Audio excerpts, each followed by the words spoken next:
रूस यूक्रेन युद्ध के बीच यूक्रेन के पड़ोसी मुल्क पोलैंड, बुल्गारिया, रोमानिया, स्लोवाकिया और हंगरी जैसे यूरोपीय देशों ने अपने यहां पर यूक्रेन के सस्ते अनाज के बिकने पर बैन लगा दिया था।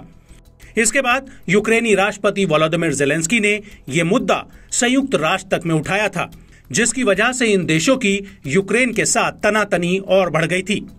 दरअसल युद्ध की वजह से यूक्रेन का सस्ता अनाज तमाम यूरोपीय देशों को भेजा जा रहा है और इस सस्ते अनाज की वजह से वहां के स्थानीय किसानों को अपनी खेती की लागत तक नहीं मिल रही है।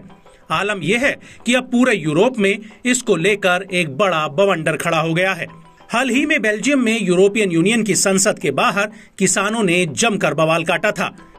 ये किसान यूरोपियन यूनियन की ग्रीन पॉलिसी का विरोध कर रहे थे, जिसके तहत बिजली महंगी होना और ईंधन पर किसानों के लिए सब्सिडी खत्म करने का प्रावधान है।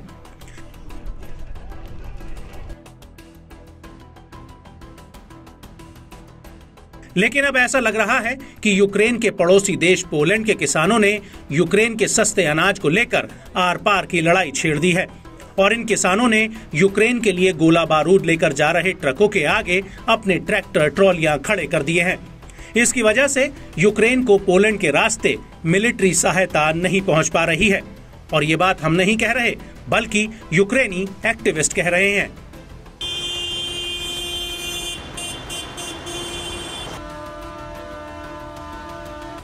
इससे पहले भी प्रदर्शनकारी किसानों ने रोड के साथ साथ रेल के जरिए ट्रैफिक जाम करने की धमकी दी थी।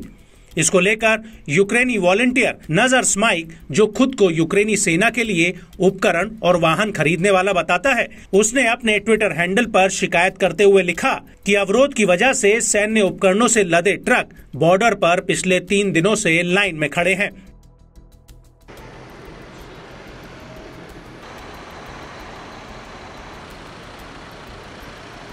इसके अलावा कई यूक्रेनी टेलीग्राम चैनलों पर इस तरह के वीडियो घूम रहे हैं जिसमें पोलैंड के प्रदर्शनकारी यूक्रेन के विरोध में नारेबाजी करते हुए दिख रहे हैं। यहां तक कि इन प्रदर्शनकारी किसानों ने यूक्रेनी अनाज से लदी मालगाड़ियों से अनाज को उतारकर सड़कों पर फैला दिया है।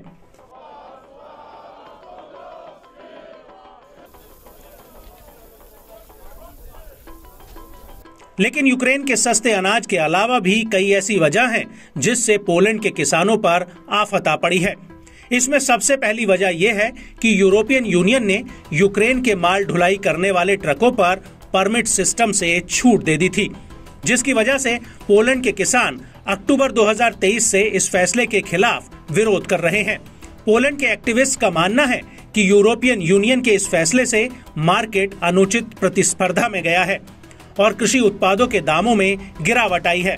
हालांकि इस साल जनवरी 2024 में पोलैंड की सरकार ने कहा था कि वो यूक्रेनी ट्रकों के लिए परमिट सिस्टम फिर से लेकर आएगी और पोलैंड के किसानों को मक्का की फसल पर सब्सिडी देगी।